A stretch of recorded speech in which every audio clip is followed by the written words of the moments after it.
So magandang umaga sa inyong lahat mga kababayan. Ito na ulit tayo sa panibagong video. So ito nga pong pag-uusapan natin ay si Saldico. Grabe. Ang ano nito? Grabe yung nagbabagang balita ngayon dito kay Saldico. Dahil mga kababayan, hindi lang pala flood control mga kababayan ang negosyo nito. Ang dami pala negosyo nito ni Saldico. Maging yung isda, galunggong mga kababayan. Ito binisto nga po ng DA, no? Na grabe pala ito si Saldico mga kababayan. Panoorin nyo. Ayan, ito na. Sa totoo lang, maraming kalokohan. Sa totoo lang, nung panahon before my time sa importation ng isda. And ayoko nang sabihin kasi meron din isang congressman na humingi sa akin ng maraming allocation at hindi ko pinagbigyan ng isda. At ang pangalan nun, Saldico. Aray ko. Alright. But very clear, no?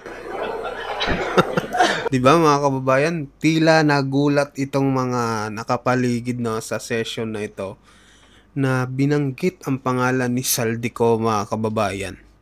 Grabe, ang iba pa nga ay inubo mga kababayan kahit hindi naman na bulunan mga kababayan. Biglang inubo mga kababayan. At itong si Redon ay nagulat mga kababayan. Hindi makapaniwala sa siniwalat ni Secretary Francisco Chu Laurel mga kababayan. Grabe. So yan, tuloy natin. Okay. Okay. Sige pa, yung Napa-okay na lang mga kababayan. mentioned Congressman Zaldico, so do you have more information about that? Well, I only have personal knowledge on the 3 companies he wanted me to give allocation kahit na Ayan, may ha? formula na kami. Diba may ano pa, may ebidensya. Hindi ako pumayag magbigay ng kahit isang container sa kanya. Aroy. Sa 3 nominated companies niya. Buti At naman tama yan. Hindi mo pinayagan. isang kumpanya doon, pangalan pa, ZC Victory Fishing Corporation. Wala, we were being forced at that time to give him 3,000 containers of fish, which I did not agree. Well, very important that you mentioned being forced, no? What do you mean by being forced, actually? Well, pinipilit na kami mag-issue ng import permit while we already have a formula. Ako, pinipilit pala mga kababayan. Grabe pala ito si Saldico, ina. Ito nga yung formula na lumabas and it is very clear na fair to sa scientifically, the data speaks for itself at kaya kong tindigan to. But you have, did you actually issue it or no? Did you issue po the request? No. Alright. Maraming Yan, kalokohan. di ba mga kababayan? Anong masasabi nyo dito? Grabe. Talagang umano na. Talagang itong mga ano no, yung mga baho nitong mga congressman nito ay lumalabas na mga kababayan paunti-unti. At may kasabihan nga tayo, kahit anong baho mo na kahit anong tago mo mga kababayan, sisingaw at sisingaw yan balang araw mga kababayan. Kaya ito nga sumingaw na at talagang maraming nagulat at nabigla dito sa sinabi at dito sa statement ni Secretary Francisco Laurel mga kababayan. At ito pa mga kababayan, panoorin nyo.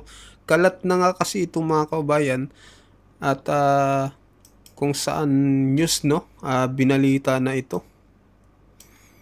Talagang grabe itong mga Bukod sa maanomalyang flood control projects, iniuugnay rin ang pangalan ni Ako Bicol Party List Representative Zaldico kaugnay ng pag-i-import ng mga isda.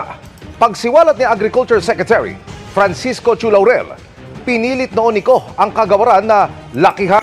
Grabe, pinilit mga kababayan.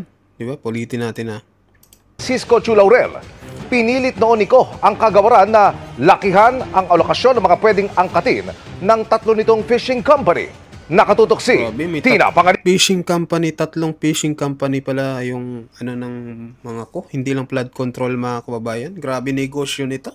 Perez. Pasabog ang revelasyon ng Department of Agriculture sa pagtalakay ng Kamara sa hinihingi nitong 176.7 billion peso budget para sa 2026. Meron din isang congressman na humingi sa Pasabog talaga ito mga kababayan. akin na maraming allocation at hindi ko pinagbigyan ng isda. At ang pangalan nun, Saldico. Ayon kay Laurel, pinilit ni Ko ang DA na bigyan ng 3 kumpanya niya ng import permit kasama ang ZC Victory Fishing Corporation. We're being forced at that time to give him 3,000 containers of fish, which I did not agree. Sinisika pa naming kunan ng pahayag si Ko. Natanong din sa budget briefing ang tungkol sa pagiging pinakamalaking importers ng galunggong at tuna ng pamilya ni Navotas Representative Toby Chanco. Kasi ang kumpanya na yan was owned by their parents. Do you not find any conflict of interest, Mr. Secretary, that the Chancos are importing the largest fishing agalunggong for this round? Ang plano sana nila dito mga kababayan, si Toby Chanco yung nila dito. Gisahin, no? At bubutasan nila. Kaso ang nangyari mga kababayan, itong si Redon, nagulantang mga kababayan sa napakinggan niya at statement ni Secretary Francisco Chu Laurel mga kababayan. At tila ba siya yung nabitag mga kababayan. Imbis na si Toby Chanco ang mabitag mga kababayan, siya po ang nagulat mga kababayan. Kaya talagang maraming nasinok dito nung binanggit ang pangalan ni Saldico. Well, if you want me to really comment on that, I think they deserve what they are getting because they are the pinakamalaking ninalan talaga eh. This is very scientific and everything, so wala akong nakikitang issue. Kung walang importation, mas mabuti sa amin. Di ba? Walang nakitang issue mga kababayan. At ayan, nagsalita na si Congressman Toby Chanco. Number 2, very fair and scientific yung basis ng allocation yan. It is based on your contribution to the production for the past 3 years. Ito naman si Saldi, ang dami ng pera. Gusto pati legal na negosyo ng mga tao. Kukunin niya. Di ba? Hindi Grabe no, di ba? Pati isda mga kababayan. Kawawa naman yung mga nagtitinda sa palengke, no? Kukunin niya pa mga kababayan. Ang tindi. lang isda, kundi marami pang produktong agrikultural ang inaangkat ng Pilipinas. We are not. Baka mamaya, pati sa bigas mga kababayan, no? Ay meron din itong negosyo, itong mga ko. May kumpanya din sila. Grabe. A very good state. And that we have to accept. At the moment. At the moment. The current state, given that we're a net importer, is not something that we should just simply accept. There need Kaya pala mga kababayan, no? Grabe yung corruption sa Pilipinas. Hindi mawala-wala. Kaya dahil itong mga congressman na ito, may kanya-kanyang negosyo. Grabe, entende. Ito ang nakakagulat dahil nalalaman na natin mga kababayan, no? Yung mga anomalya. Paunti-unti talagang nakikita na natin mga kababayan. needs to be interventions on the part of DA. Our goal is not to simply grow more food, but to ensure that every family has access to healthy, affordable meals. Ang orihinal na hinihinging pondo ng DA ay 245 billion pesos. Sang-ayon ng ilang kongresistang dagdagan ng budget ng kagawaran, 245 billion pesos. lalo't aalisin na ang budget para sa flood control project sa 2026.